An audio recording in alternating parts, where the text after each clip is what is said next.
Terima kasih, Nini. Terima kasih. Kau telah menepati janjimu padaku. Aku sudah menepati janjiku, Lara Manis. Kini kau harus pegang perjanjianmu padaku. Iya, Nini. Kau harus ingat-ingat ini. Baik, Nini. Kau akan tetap menjadi gadis cantik jika setiap munculnya bulan purnama kau meminum darah seorang gadis. Tapi jika kau lupa, wujudmu akan berubah menjadi seekor ular dan akan seterusnya menjadi ular penghuni Gunung Ciremai. Mengerti? Baik, baik, Nini. Aku akan pegang dan ingat semua itu. Nah, jika kau akan kembali, aku sudah izinkan kau kembali ke desamu. Berbahagialah, Lara Manis.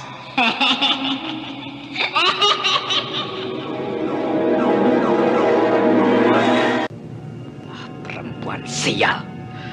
Tidak tahu diuntung. Jaga ucapanmu tadi, ha? Apa salah saya?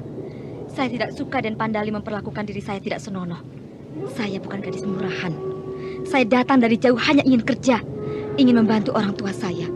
Kenapa saya diperlakukan tidak senonoh? Cik, aku jijik melihatmu. Sekarang kau masuk ke kamar itu. Ayo masuk, masuk. Atau aku akan memaksamu, ha? Tidak. Ayo. Lepaskan tangan saya. Tidak. Jangan cengeng kayak anak kecil, ha?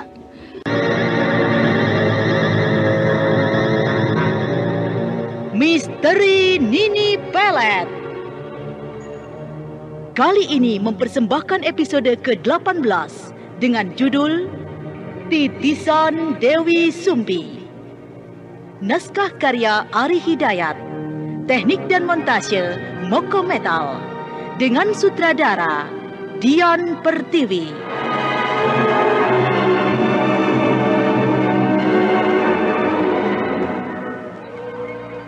Titisan Dewi Sumbi. Suatu kisah tragedi pembalasan dendam seorang gadis desa yang terusir dari lingkungannya karena penyakit menular yang konon sangat berbahaya. Berkat bantuan Nini Pelet dengan perantaraan roh Dewi Sumbi, akhirnya gadis tersebut sembuh dari penyakitnya, bahkan menjadi gadis yang tercantik di desanya.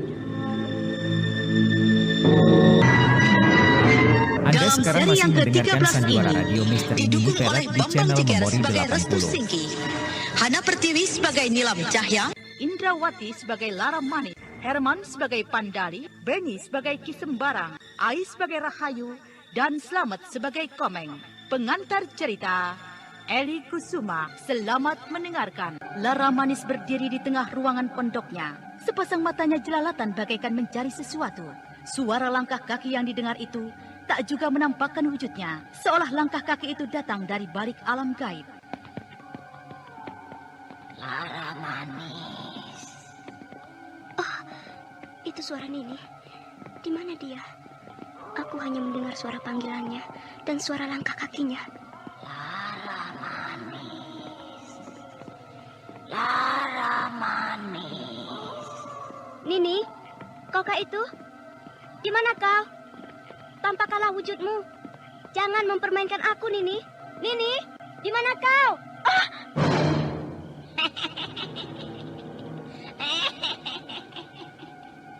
Lara Manis merapatkan tubuhnya di dinding. Wajahnya tegang. Kedua belah matanya melotot.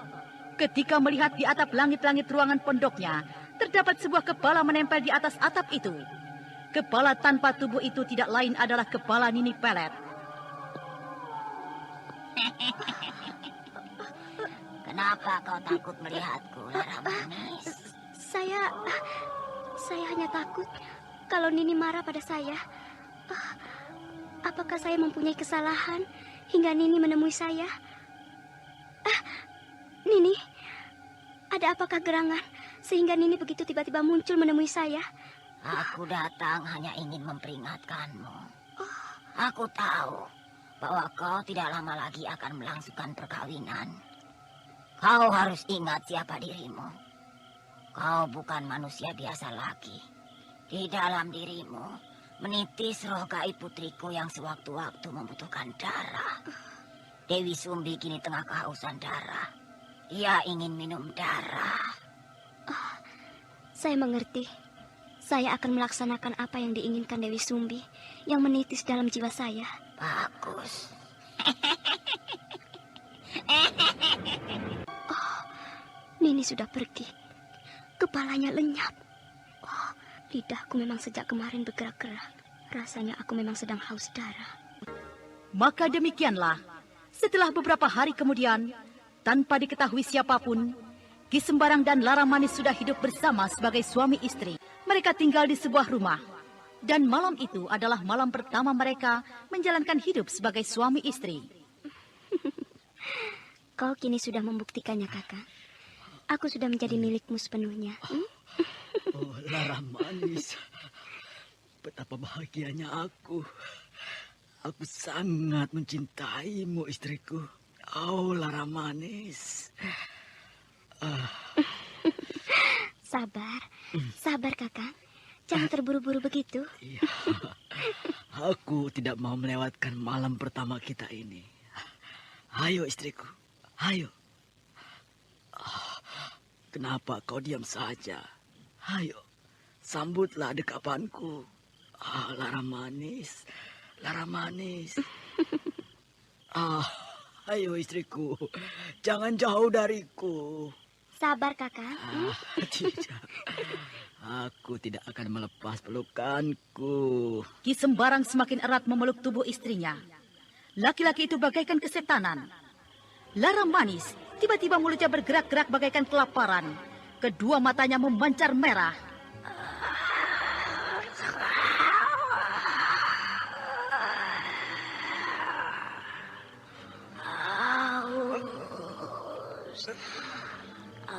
Aku haus darah. Tiba-tiba wajah Lara Manis berubah penuh sisik ular. Gigi-giginya runcing.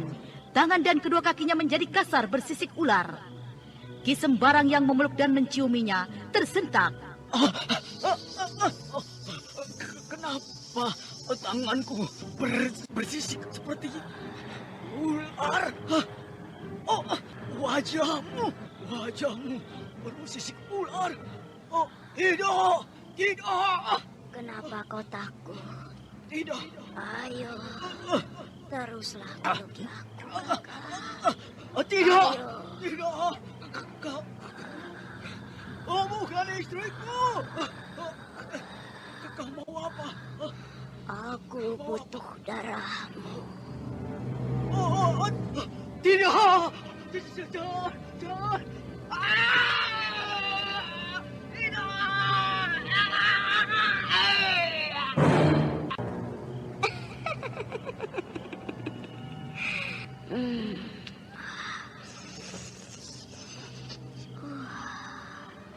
Segar sekali darahmu. Mulut Lara Manis yang sudah berubah menjadi ular menggigit dan menghisapi darah di leher Ki Sembarang. Lehernya hancur berlumuran darah. Tak lama kemudian, laki-laki itu roboh tidak bernyawa lagi.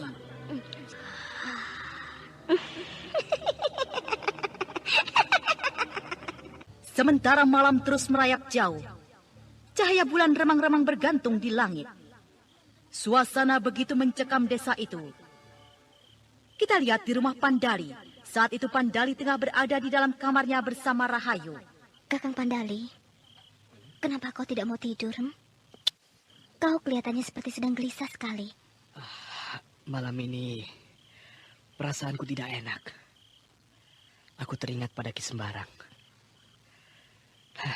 Kenapa dia tidak ada kabarnya? Dia tidak pernah muncul. Aku khawatir terjadi apa-apa pada dia. Kenapa harus memikirkan dia, Kakang? Bukankah dia sebentar lagi akan melangsungkan perkawinannya dengan Lara Manis? Kakang, biar saja Ki Sembarang mengatur segalanya sendiri.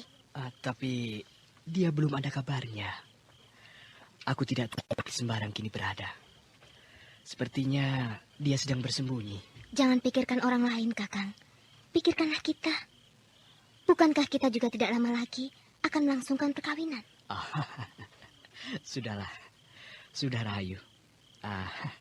Sudah. Jangan peluki aku terus. Aku sedang bingung memikirkan Ki Sembarang. Kakang Pandali tidak memperhatikan aku. Aku ini calon istrimu, Kakang. Kenapa orang lain yang kau pikirkan?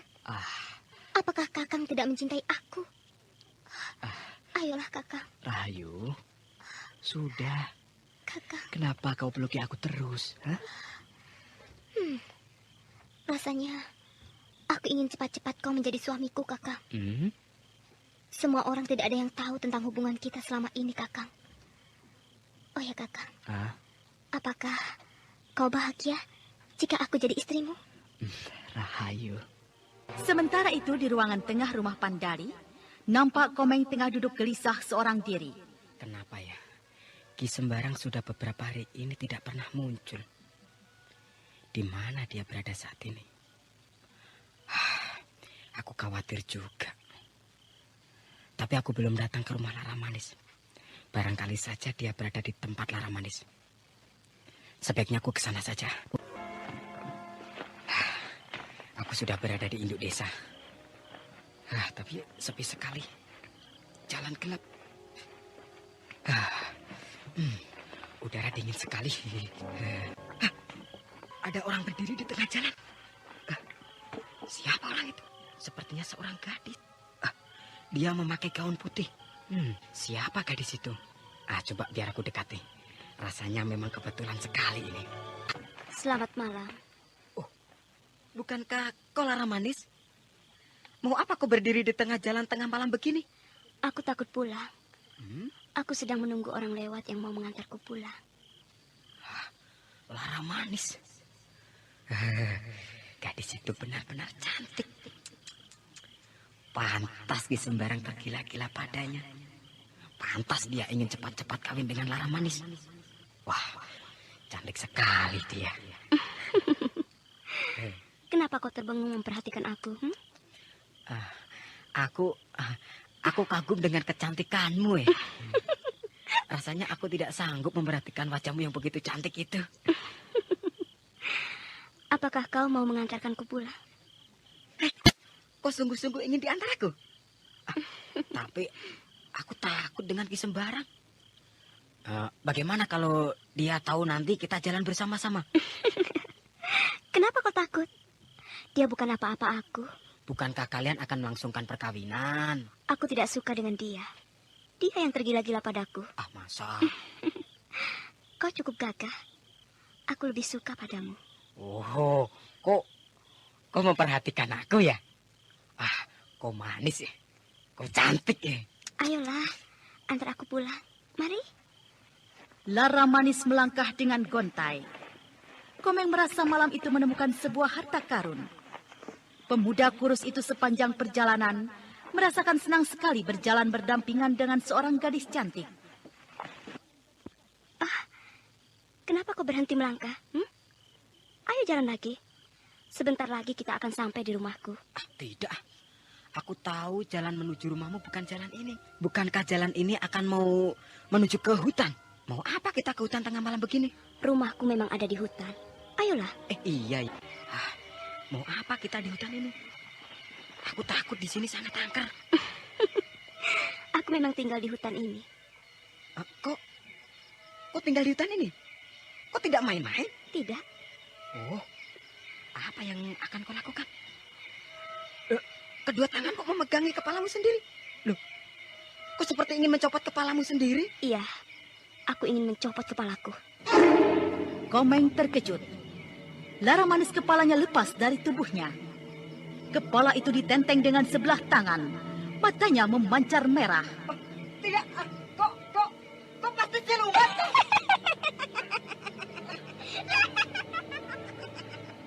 Jangan takut. Aku butuh darahmu. Tidak, jangan.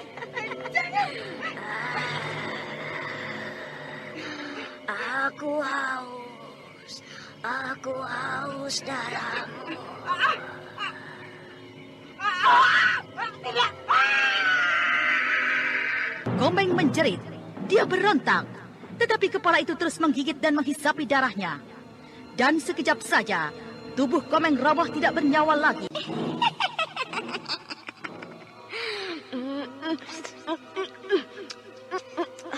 Segar sekali darahmu.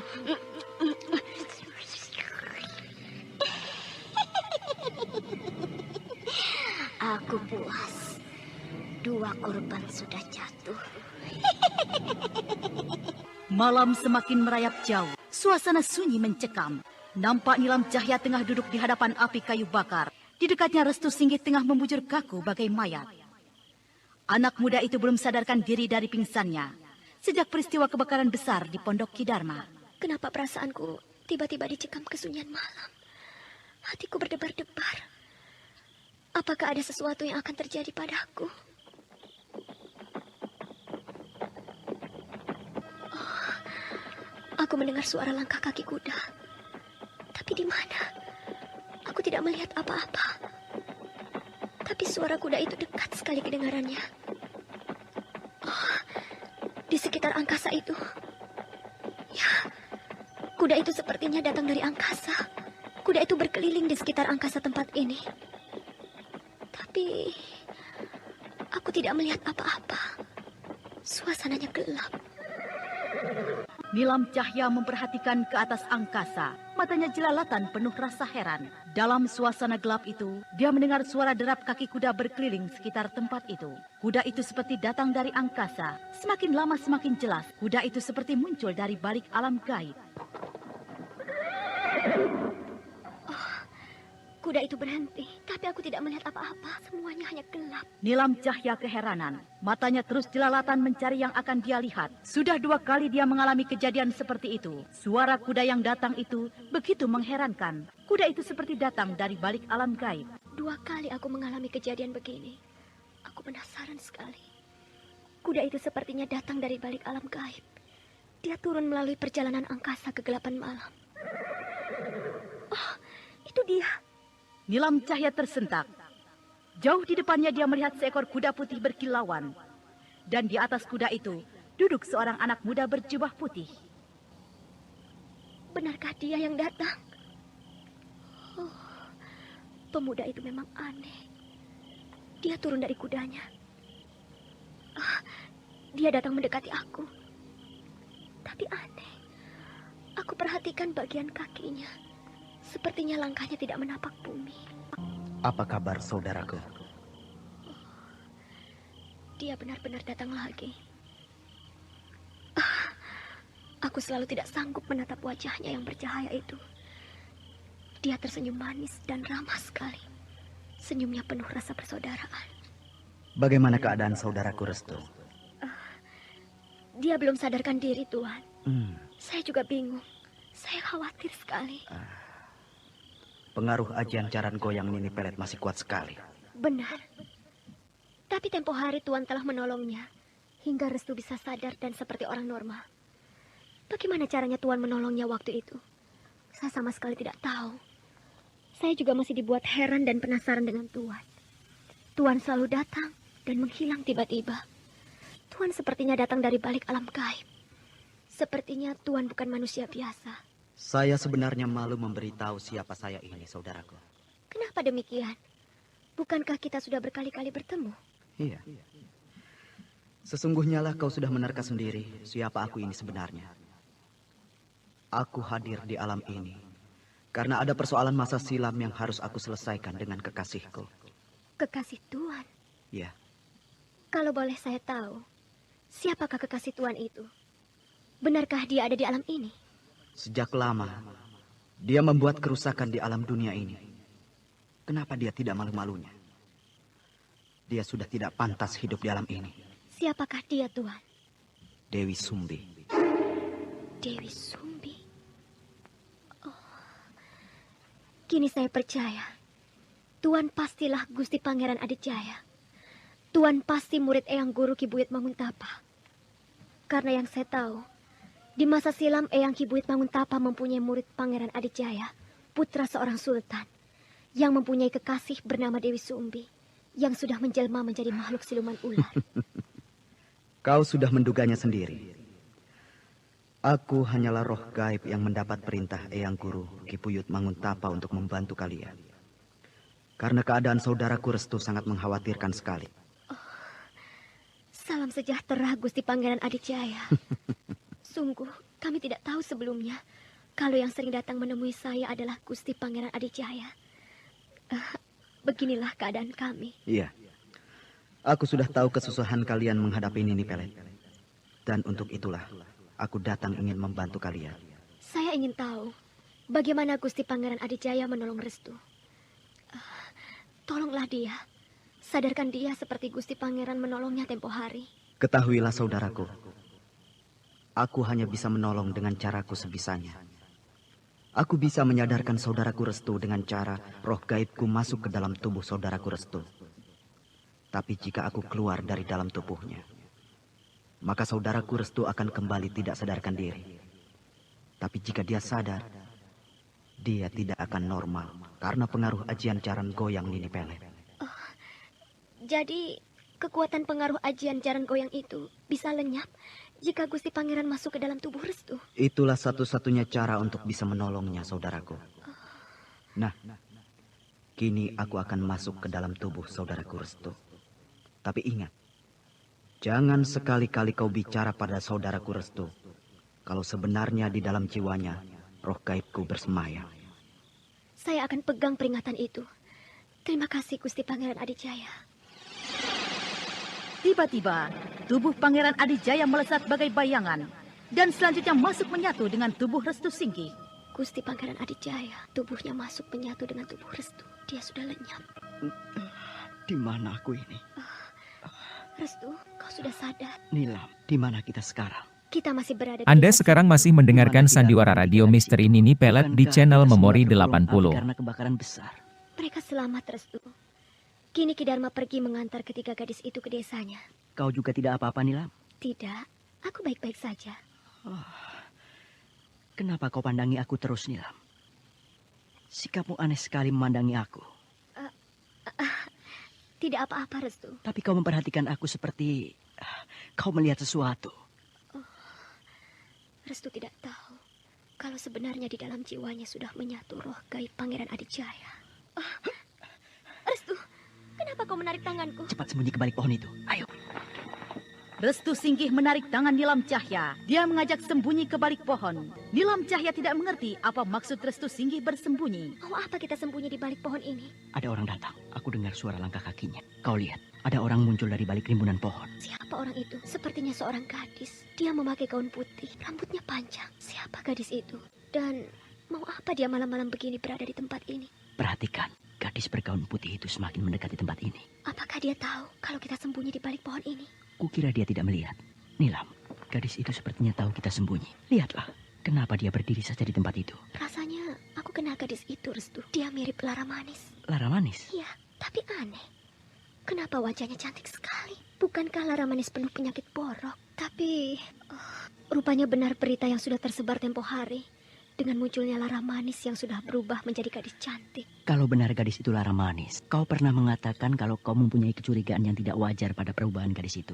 Iya, ketidakwajaran itu karena perubahan wajahnya yang menjadi cantik. Dulu dia gadis liar yang penuh penyakit borok busuk, Restu. Nah, coba kau perhatikan mulutnya. Mulutnya nampak berdarah. Kukira bukan mulutnya yang berdarah, tapi sepertinya dia baru saja minum darah. Apa kau percaya kalau dia habis minum darah? Lihatlah, mulutnya masih penuh darah segar. Aneh, apa benar Lara Manis itu habis minum darah? Hei, dia pergi, Nilam. Ayo kita ikuti dia. Restu Singgih dan Nilam Cahya mengikuti langkah Lara Manis. Sementara Lara Manis yang berada di depannya mendadak menghentikan langkahnya. Nilam, dia menengok ke arah belakang.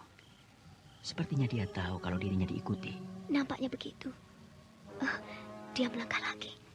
Ayo Restu, kita ikuti lagi. Cepat sedikit, Nilam. Jangan terlalu cepat, Restu. Kita bisa kehilangan jejak. Gadis itu cepat sekali melangkahnya. Tak lama kemudian, mereka sampai di halaman sebuah pondok berbentuk panggung. Itukah pondoknya? Mungkin. Aku juga belum pernah tahu. Lihat, dia naik ke atas pondoknya itu. Dia sudah masuk ke dalam pondoknya. Pintu pondok itu sudah ditutupnya kembali. Aku curiga, Restu. Apakah benar dia habis meminum darah? Seperti siluman saja. Ayo, kita intai dia. Nah, kita sudah berada di depan pintu pondoknya. Bagaimana sekarang? Kita ke samping pondok ini. Ayo, nah. Kau lihat, bukankah itu jendela kamar? Kukira kita bisa mengintainya ke dalam. Mungkin itu kamar Lara Manis. Kau saja yang mengintai. Benar, Restu. Di dalam kamar itu ada Lara Manis. Gadis itu sudah berbaring menyelimuti tubuhnya. Apa kau melihat ada keanehan yang mencurigakan? Tunggu. Aku merasa aneh dengan tubuhnya yang diselimuti itu. Kenapa tubuhnya panjang dan bulat begitu? Oh, buntut ular. Nilam Cahya melompat. Dia merapatkan tubuhnya pada dinding pondok itu. Baru saja dia melihat buntut ular muncul dari balik selimut Lara Manis. Apa yang kau lihat, Nilam? Kenapa wajahmu begitu pucat dan tegang? Gadis itu aneh. Aku melihat buntut ular muncul dari balik selimutnya. Buntut ular? Iya. Bagaimana mungkin itu bisa terjadi? Aku sendiri tidak mengerti. Gadis itu benar-benar aneh. Bagaimana menurut pemikiranmu, Restu? Apakah kita saat ini sedang melihat gadis siluman ular? Kau curiga begitu? Kemungkinan itu bisa terjadi. Apalagi jika dihubungkan dengan perubahan wajahnya yang menjadi cantik. Mungkin saja gadis itu sudah menjadi pengabdi makhluk siluman ular. Restu Singgih dan Nilam Cahya saling berpandangan curiga. Keduanya seperti sadar akan keanehan yang ada pada Lara Manis. Mereka curiga kalau Lara Manis sudah menjadi gadis jelmaan siluman ular. Rasanya kecurigaanku juga sampai ke situ, Restu. Masih saja Nini Pelet membuat ulah. Iya. Sepak terjangnya lebih cepat. Dia tahu di mana saat-saat kita lengah. Disitulah dia melakukan tindakan kejahatannya. Ada suara pintu dibuka orang. Ayo kita lompat dari pondok ini. Restu Singgih dan Nilam Cahya melompat dari atas pondok berbentuk panggung. Kemudian masuk ke dalam rimbunan pohon. Coba kau lihat ke pintu pondok itu, Nilam. Aneh. Kenapa pintu itu masih tertutup rapat? Bukankah tadi kita dengar pintu itu dibuka? Iya. Kita juga tidak melihat ada orang. Nilam, lihat ke atas langit itu. Seberkas cahaya merah terbang di angkasa. Restu Singgih dan Nilam Cahya tercengang memperhatikan ke atas langit. Nampak seberkas sinar merah berbentuk bola api melayang-layang di angkasa kegelapan. Mendadak sinar itu melintas begitu cepatnya dan jatuh di depan pondok itu.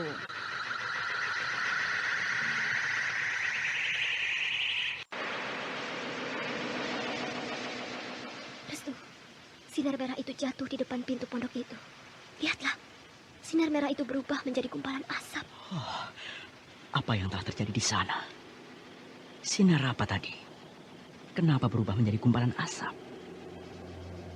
Restu Singgih dan Nilam Cahya tercengang memperhatikan gumpalan asap berwarna merah bagaikan bara api. Gumpalan asap itu adalah jelmaan seberkas sinar yang semula dilihat Restu Singgih dan Nilam Cahya muncul dari kegelapan angkasa dan jatuh di depan pintu pondok berbentuk panggung milik Lara Manis. Kau tahu sinar apa yang datang dari kegelapan angkasa tadi? Aku belum bisa memastikan, Nilam. Kau lihat saja di depan pintu pondok Lara Manis. Sinar merah yang jatuh di depan pintu pondok itu menjelma menjadi gumpalan asap. Aku menangkap sesuatu yang tidak wajar. Coba perhatikan gumpalan asap itu. Merah sekali, bagaikan bara api. Kukira sesuatu akan terjadi di pondok itu. Lihatlah. Gumpalan asap itu semakin surut. Sepertinya tidak lama lagi gumpalan asap itu akan lenyap. Oh, benar, Restu. Lenyap. Bagaimana? Aku penasaran. Ayo kita ke pondok itu. Lihatlah di depan pintu itu. Tidak ada bekas apa-apa. Gumpalan asap tadi lenyap di tempat ini. Kau ingin mengintai ke dalam? Kukira tidak ada artinya. Barangkali ada sesuatu yang mencurigakan di dalam. Firasatku mengatakan buruk. Oh, kau dengar, Restu? Iya. Ada suara seekor kucing di dalam. Tapi suaranya begitu aneh. Dari mana datangnya kucing itu? Kukira kita perlu curiga. Coba kau intai ke dalam. Aku intai melalui lubang pintu ini ya. Gelap sekali di dalam pondok itu. Tidak ada yang bisa aku lihat. Oh, suara kucing itu lagi. Kau melihat kucing itu, Nilam? Tidak. Di dalam gelap sekali. Aku hanya mendengar suara kucing itu saja. Sementara itu di dalam kamar, Lara Manis nampak gelisah dalam pembaringannya. Sesaat gadis itu bangun dari pembaringannya dan tersentak melihat seekor kucing hitam berdiri di depan pintu kamarnya. Oh, seekor kucing. Aneh, dari mana datangnya kucing itu? Pintu kamarku padahal tertutup rapat. Oh, kucing itu lenyap tiba-tiba. Sementara itu di luar pondok, Restu Singgih dan Cahya yang tengah berdiri di depan pintu melompat terkejut melihat seekor kucing hitam melompat dari dalam. Oh, kucing itu, Restu. Aneh, kucing itu bagaikan bayangan. Dia muncul menembus pintu. Ayo kita kejar kucing itu, Nilam. Restu Singgih dan Nilam Cahya berlari mengejar kucing hitam itu. Mereka melesat dengan cepat bagaikan diburu setan. Kita kehilangan buruan kita, Restu. Kau percaya itu bukan kucing sembarangan? Kukira begitu. Larinya seperti kilat. Aku lihat kucing itu berlari ke arah utara sana. Aku penasaran. Ayo kita cari kucing itu, Nilam. Apa mungkin kucing hitam itu berlari ke sungai ini? Tapi aku lihat kucing itu lari ke arah tempat ini. Artinya kita mengejar kucing siluman, Restu. Kau percaya kalau kucing hitam itu kucing siluman? Bukankah semula aku katakan bahwa akan terjadi sesuatu di Pondok Lara Manis? Aku curiga pada sinar merah yang menjelma menjadi gumpalan asap dan lenyap. Iya. Kukira ada orang bekerja di belakangnya dengan cara menggunakan kekuatan ilmu gaibnya. Sejauh itukah kecurigaanmu? Belum bisa aku pastikan. Aku hanya tidak mengerti dari mana munculnya kucing hitam itu. Apakah ada orang yang mengirim kucing itu untuk mencelakakan Lara Manis? Iya, itu bisa saja terjadi. Yang masih aku pikirkan tentang perubahan Lara Manis, Restu. Gadis itu aneh. Apakah sesuatu keajaiban sudah terjadi pada diri gadis itu hingga dia menjadi cantik jelita? Kau lihat buntut ular waktu itu, bukan? Iya. Apakah mungkin kalau Lara Manis sudah menjadi pengabdi Nini Pelet? Kita perlu selidiki secara diam-diam. Jangan sampai gadis itu tahu. Sementara malam terus merayap jauh, kita kembali melihat ke Pondok Lara Manis. Saat itu Lara Manis masih duduk di tepi ranjang tidurnya. Ia masih keheranan dengan munculnya kucing hitam yang kemudian lenyap. Kucing aneh. Aku jadi curiga. Jangan-jangan kucing hitam itu kiriman orang yang akan berbuat jahat padaku. Tapi tidak juga. Karena kucing hitam itu tidak melakukan apa-apa padaku. Dia hanya muncul, kemudian lenyap. Aku perlu berhati-hati. Pasti ada orang yang akan berbuat jahat padaku dengan menggunakan kucing hitam itu. Orang itu belum tahu siapa Lara Manis yang sekarang. Pagi mulai merekah. Wajah matahari masih berwarna merah. Seorang wanita cantik tengah mandi di balik batu sungai. Tubuhnya setengah berendam. Wanita itu tidak lain adalah Nilam Cahya. Sementara Restu Singgih baru saja bangun dari tidurnya di atas sebuah batu. Nilam? Nilam? Di mana kau, Nilam? Bukankah di atas batu sana itu pakaiannya? Mungkin dia sedang mandi. Kau tidak mau mandi? Airnya sejuk. Restu, sebaiknya kau mandi saja. Restu Singgih membasuh wajahnya berkali-kali di sungai itu. Sebentar kemudian dia sudah pergi dan duduk di samping Nilam Cahya yang tengah sibuk merapihkan rambutnya. Sementara itu di halaman rumah Pandali, nampak Pandali tengah sibuk melatih kudanya. Tak lama kemudian, dari dalam rumah itu muncul Rahayu. Kau belum sarapan pagi? Aku tidak lapar. Aku sedang bingung, Rahayu. Pandali turun dari punggung kudanya. Kemudian melangkah mendekati Rahayu. Lalu mencium kening Rahayu. Pagi ini kau kelihatan nampak cantik sekali, Rahayu. Ayo kita masuk. Kakang Pandali, apa yang sedang kau bingungkan?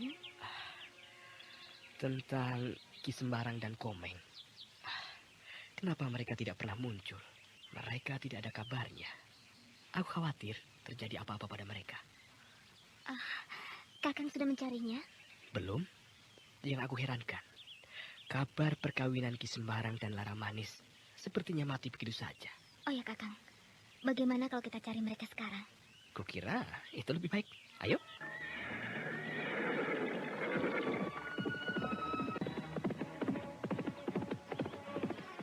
Pandali dan Rahayu melarikan kudanya meninggalkan rumah. Mereka bermaksud akan mencari Ki Sembarang dan Komeng. Tetapi mereka tidak tahu kalau sebenarnya Ki Sembarang dan Komeng sudah lama mati menjadi korban keganasan Lara Manis yang sudah menitis roh siluman Dewi Sumbi. Pandali dan Rahayu berkeliling desa, tetapi mereka tidak menemukan kedua orang yang dicarinya.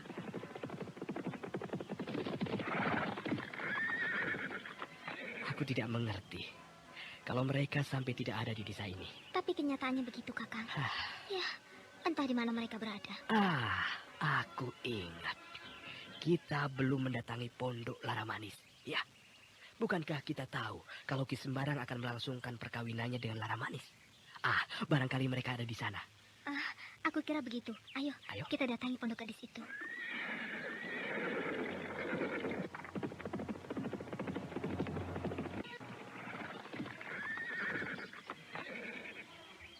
Itukah pondoknya, Kakang? Iya. Ayo kita turun. Hop. Nampaknya sepi sekali, Kakang. Pintunya tertutup rapat. Mungkin mereka semua di dalam.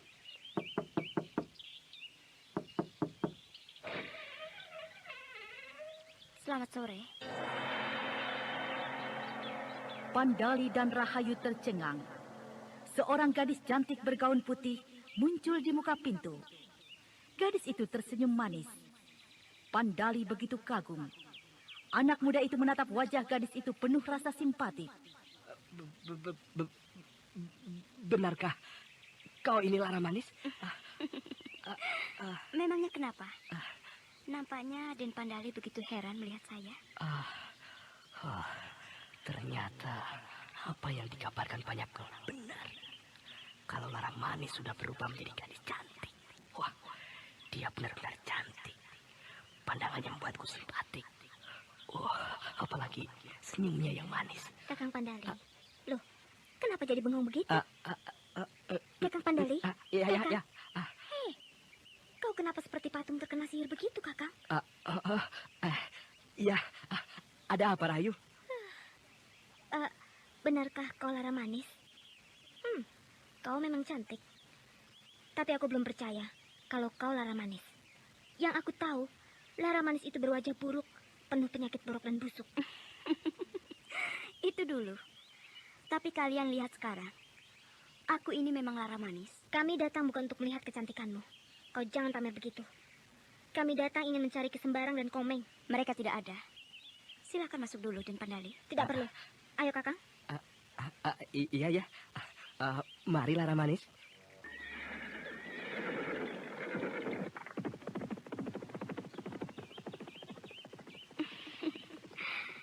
Kita memang baru bertemu lagi. Tapi kau kini melihat Laramanis bukan gadis jelek yang pernah kau benci dulu. Kini kau akan tergila-gila padaku. Mereka mencari Ki Sembarang dan Komeng. Mereka tidak tahu kalau sebenarnya kedua orang itu sudah lama menjadi mayat. Aku kenal gadis yang bersama Den Pandali tadi. Dia Rahayu, pemilik warung makan itu. Gadis itu sepertinya cemburu padaku. Tapi dia akan lebih cemburu nantinya. Den Pandali. Ya, jangan harap kau bisa tenang setelah bertemu dengan aku. Kau tidak akan bisa melupakan kecantikan Laramanis. Kakang? Ya. Nampaknya Kakang begitu tertarik pada Laramanis. Aku tidak tahu, Rahayu. Gadis itu benar-benar cantik. Aku rasanya sulit melupakannya. Kakang Pandali, kau tega bicara begitu kepadaku? Kalau kau merasa tidak suka, ya itu urusanmu sendiri. Dan aku tidak mau tahu lagi denganmu. Ya. Kakang Pandali? Tidak. Kenapa jadi kuku? Gadis itu benar-benar racun. Aku tidak rela. Dia akan rebut Kakang Pandali. Dia adalah calon suamiku. Malam terus menyelimuti desa itu. Setelah pertemuannya dengan Laramanis, Pandali merasa gelisah. Pikiran dan perasaannya sulit untuk melupakan kecantikan gadis itu. Dia tidak bisa diam di pembaringannya. Laramanis. Benarkah dia Laramanis? Rasanya sulit aku membayangkan kecantikannya. Gadis itu membuatku simpati. Aku tidak tahu bagaimana perasaanku saat ini. Aku ingin sekali memiliki gadis itu. Pandali sepertinya benar-benar tidak bisa lagi melupakan kecantikan Laramanis. Meskipun dia baru pertama bertemu lagi. Pemuda itu bagaikan terkena pengaruh sihir yang begitu kuat.